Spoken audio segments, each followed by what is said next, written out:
ওদালগুৰিবাসীৰ বাবে সুখবৰ কঢ়িয়াই লৈ অনা টংলাস্থিত চেলুটাৰী মাল্টি স্পেচিয়েলিষ্ট ক্লিনিকে আয়োজন কৰা জিলাখনৰ ভিতৰত প্ৰথম এক বৃহৎ বিনামূলীয়া চিকিৎসা শিবিৰৰ জৰিয়তে ৩০০ৰো অধিক ৰোগীক বিনামূলীয়াকৈ চিকিৎসা সেৱা প্ৰদান কৰা হয়। দৰিদ্ৰ পৰিয়ালে ব্যক্তিগত খণ্ডৰ চিকিৎসালয়লৈ গৈ উন্নত মানৰ চিকিৎসা সেৱা ল'ব পৰাটো কঠিন হৈ পৰিছে, যাৰ বাবে দেহৰ ৰোগ দেহতে লৈ জীয়াই থাকিব লগা হৈছে সেইসকল লোকে।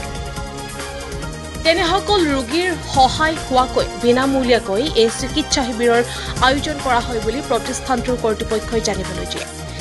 দিনজোৰা আয়োজন হোৱা বিনামূলীয়া চিকিৎসা শিবিৰত মেডিচিন, চৰ্মৰোগ, হৃদৰোগৰ লগতে জেনেৰেল ফিজিচিয়ানৰ বিশেষজ্ঞ চিকিৎসকৰ দ্বাৰা ৰোগীসকলক বিনামূলীয়াকৈ চিকিৎসা সেৱা প্ৰদান কৰাৰ উপৰিও chest x-ray, ECG, blood sugar, vital test, uric acid, cholesterol, haemoglobin, MCH, RB, C, TC, ESR, DLC, MCV, PCV আদিৰ দৰে পৰীক্ষাসমূহ বিনামূলীয়াকৈ কৰি দিয়া হয়।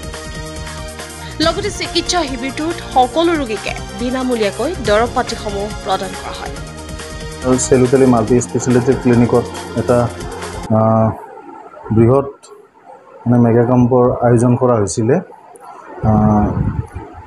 ইয়াতে এতিয়ালৈকে মোৰ দেন 300 পেচেণ্টক ট্ৰিটমেণ্ট কৰা গ'ল। আৰু আমি আজি যিটো ফ্ৰী হেল্থ কেম্প আয়োজন কৰিছিলোঁ, এই ফ্ৰী হেল্থ কেম্পটো আমি সম্পূৰ্ণ পৃথককৈ আচলতে আয়োজন কৰিলোঁ। আমাৰ আজি যিটো ফ্ৰী হেল্থ কেম্প হৈ গ'ল, ইয়াত আপোনাৰ কাৰ্ডিঅ'লজিষ্ট, মেডিচিনৰ MD ডক্টৰ, জেনেৰেল ফিজিচিয়ান 3জন আছিলে, স্কিন স্পেচিয়েলিষ্ট আছিলে।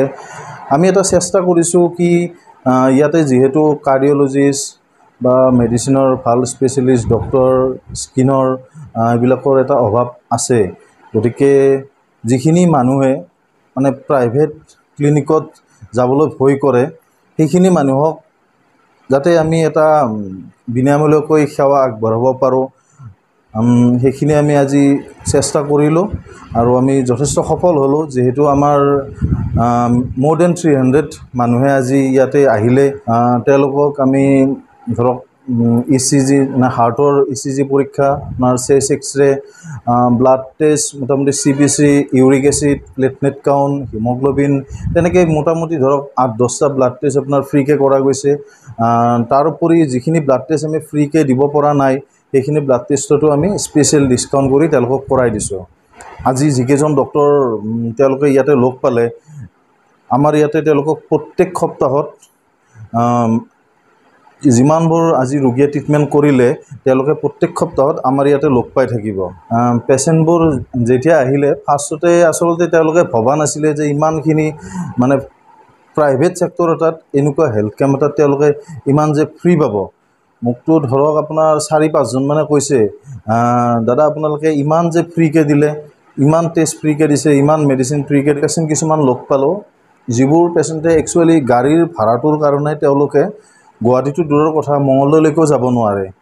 আৰু আপোনালোকে জানেই এইবিলাক কাৰ্ডিঅ'লজিষ্ট বা স্কিন স্পেচিয়েলিষ্ট এইবিলাক ডক্টৰটো আমাৰ এনেকুৱা টংলাৰ নিচিনা ধৰক অঞ্চলত পোৱাটো দিগদাৰ। গতিকে তেওঁলোকক দেখাব হ'লে তেওঁলোকে গুৱাহাটীলৈকে যাব লাগিব। আজি তেওঁলোকে আমাৰ ইয়াতেই পালে। সেইকাৰণে তেওঁলোক যিকেইজনক মই লগ পাই কিনে সুধিলোঁ, তেওঁলোক খুব আনন্দিত। আৰু তেওঁলোকে এটা সাহস পালে যে প্ৰথমতে তেওঁলোকে একচুৱেলি ভবা নাছিল। তেওঁলোকে ভাবিছিল ভয় কৰি আছিল আগতে মানুহবিলাকে যে প্ৰাইভেটত গ'লে ইমান পইচা খৰচ হয়। তেনেকৈ একচুৱেলি বহুতে আমাৰ চেলুটাৰী মাল্টি স্পেচিয়েলিটি ক্লিনিককো ভাবিছিলে। কিন্তু আজি ইয়াতে এই কেম্পটোত অহাৰ পৰা মই ভাবোঁ তেওঁলোকৰ মনৰ যিবোৰ ধাৰণা আছিল, সেইবোৰ কমপ্লিট চেঞ্জ হৈ গৈছে। এটা মহৰীপাৰা, তাৰপিছত আপোনাৰ এইফালে দৰং ডিষ্ট্ৰিক্ট, শোণিতপুৰৰ মাজবাট, এইবিলাক অঞ্চলৰ পৰা বহুতখিনি পেচেণ্ট আমি পালোঁ ইয়াতে। আৰু আমাৰ একচুৱেলি আজি কেম্পটো আছিলে ৰাতিপুৱা 10 বজাৰ পৰা 4 বজালৈকে। কিন্তু আমি কিছুমান দূৰৰ পেচেণ্ট এনেকুৱা পালোঁ, তেওঁলোক এতিয়াও আপোনালোকে চাব পাৰে এতিয়াও আহি আছে কিছুমান পেচেণ্ট। গতিকে আমি ডক্টৰখিনিকো ৰিকুৱেষ্ট কৰি তেওঁলোকক এতিয়ালৈকে ৰখাব লগা হৈছে। কিন্তু হয়তো আৰু বেছি টাইম নোৱাৰিম কাৰণ তেওঁলোকো গুৱাহাটীলৈকে যাব তথাপিও যিহেতু ইমান দূৰৰ পৰা মানুহ আহিছে অলপ আগতে এজন আহিছে স্ক্ৰীণত দেখাবৰ কাৰণে তেখেত মাজবাটৰ পৰা আহিছে চ' আমাৰ ভাল লাগিছে যে ওদালগুৰি ডিষ্ট্ৰিক্টত ধৰক শোণিতপুৰ দৰং বা কামৰূপ ডিষ্ট্ৰিক্ট এইবিলাক জেগাৰ পৰাও আজি মানুহ আহিছে আমাৰ ইয়াতে ফেচবুকত পালোঁ ফেচবুকত পাই তাৰপিছত আহি নাম লিখালোঁ আজি গোটেইখিনি ফ্ৰী পালোঁ আৰু টেষ্টৰ কিছুমান ফ্ৰী পালোঁ আৰু মেডিচিনো কিছুমান ফ্ৰী পালোঁ ভাল লাগিছে এনেকুৱা মানে দুখীয়া মানুহৰ কাৰণে ভাল হ'ব আৰু ভৱিষ্যতে এনেকুৱা যিটো মানে খুলিছে বহুত ভাল কৰিছে এইটো মানে সকলোৰ কাৰণে ভাল পোৱা নাছিল এতিয়া হৈছে এতিয়া ভালৰ কাৰণে হৈছে মানে মই এইটোৱে আশা কৰিছোঁ যে ভাল হ'ব আমাৰ মানে আশা বাইদেউবিলাকে খবৰ দিছে আৰু ইয়াতে আহি মানে বহুত ভালে লাগিছে আৰু এতিয়া মই ইয়াতে মোৰ মানে আঁঠুৰ বিষ কঁকালৰ বিষ এইটো পৰীক্ষা কৰা হৈছে আৰু কেনেকুৱা পালে ইয়াতে এতিয়া মানে ভালে লাগিছে